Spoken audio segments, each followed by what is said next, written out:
Hey guys, and today it's time to pick the team to play Stoke City tomorrow, so let's get started. In goal, Anthony Patterson, the reason why is because he didn't really have much to do against Hull City for in total honesty.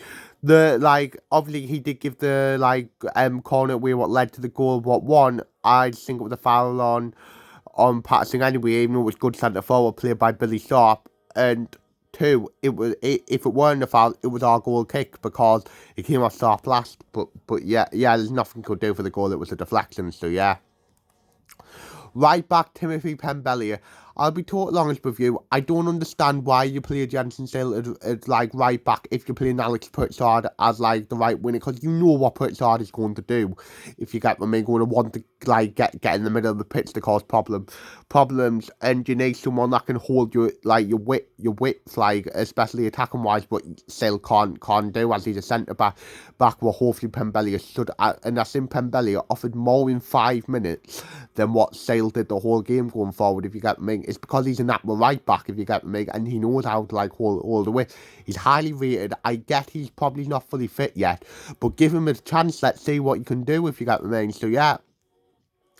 First centre back, I will play Jensen Sild. The reason why, because mind you, as much as I criticised him going forward, it's not really his fault, as he ain't attacking player. He's a defensive player, and I think defensively, his job, I think he's a decent defender. I don't have any problem with him, and he'll do a lot better, that's for sure, if you play him as a centre back. So yeah. Left centre back, Dan Ballard, the reason why, because I thought he had a solid enough game against Hull, if I was in total honesty. Didn't really put a foot wrong, and he done everything that was asked of him. So yeah. Left back, I will play Try Hume.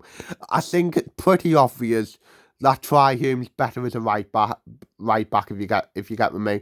But if you look, he's probably the only one realistically who can play left back. If you get what I mean.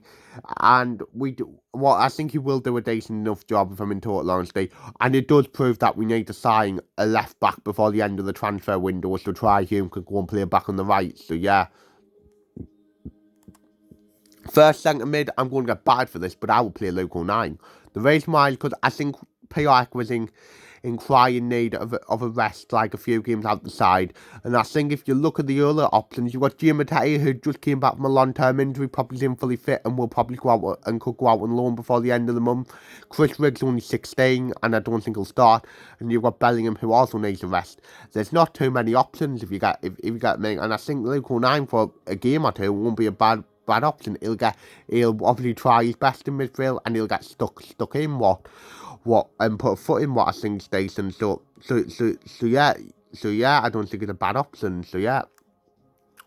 Then next to him, Dan Neil. The reason why is because I didn't think Dan Neil had his best game of us in total honesty against Hull City. I thought he was a bit slow on the ball and stuff. Something that Dan Neil has been normally good at this season, if you get me.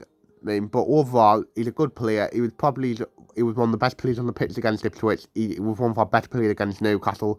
And yeah, Dan Neil is a Premier League player in waiting. So yeah. Right wing, Abdullah Bar, the reason why, because I felt sorry for Abdullah Bar for his in total honesty against Hull. I don't get why you drop him. He's coming off after a good game against Ipswich and a decent cameo appearance against Newcastle. So why drop him? He got in the system for me, was our most threatening player against the first in total honesty. And I think right up until Pat Roberts comes back, he probably is the best option that we can go on the right wing. So I put him back in, and let's hope, and that's what should happen, and hopefully it does. So yeah. Number 10, Alex Pritchard. I don't think Pritchard had his best game against Hull, if I was in total honesty. But overall, Pritchard is a good player, a good experienced player, and is a big player for us. Thankfully, it looks like the club's finally saying sense and have offered him a new contract with good news. Hopefully he signs it. What will be a boost. If I'm in total honesty, if I was him, I wouldn't sign it after everything that happened in the summer. But yeah, so yeah. Left wing, I'll go Jack Clark. The reason why is because I think we made it easier to defend against Jack Clark, if you get what I mean, because everything was over the left, and it was more like caged in if you get my main Clark. I thought was our most threatening player, and if anyone was going to do anything, it would be Jack Clark. But yeah, I don't get why you would do that if you was in total honesty. But that's Michael Bale for you.